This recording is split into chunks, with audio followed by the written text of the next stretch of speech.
just before we get into the engine bay, we just wanted to comment on these terrific looking rims. Yes, they're reasonably easily keep clean.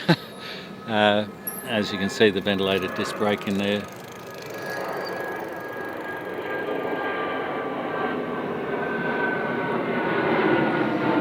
And they're different size tyre on the front as opposed to the back. They're, I think, a 205 on the front and a 225 on the rear. So no swapping the tyres around. That's the same tread pattern as came out in the car new. I like to keep the tyres consistent with what the factory put on the car. Well done. So, and the brakes and the gearbox in this car, there's 7 computers in this particular car.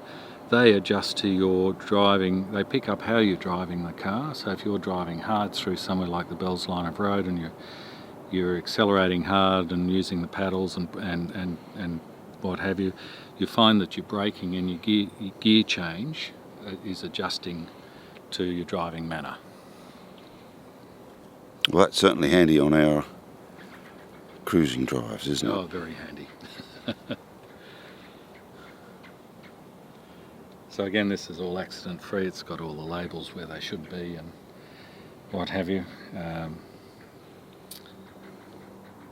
So what about servicing intervals for these?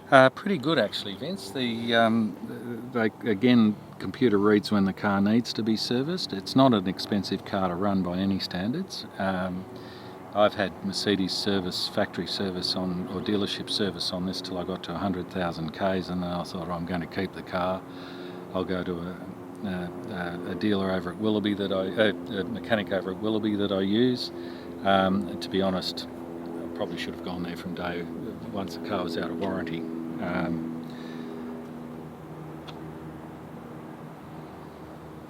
This car doesn't have a dipstick, which I spent quite a bit of time when I bought the car trying to find the dipstick, having to go to the dealer in the end to find that it didn't have a dipstick.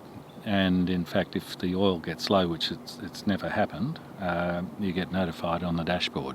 Oh, right, okay. So you can't manually check your levels? No, I'm a bit old-fashioned. I like to do that sort of stuff. And I always wonder if there's an electrical fault. Yes, that's right. What do you do if the... But that said, it's never used any oil. I've never had to top the oil up, or any of the fluids for that matter. Beautiful. Well done. Congratulations, Peter, and thanks very much for your time. Thank you. Cheers. Cheers.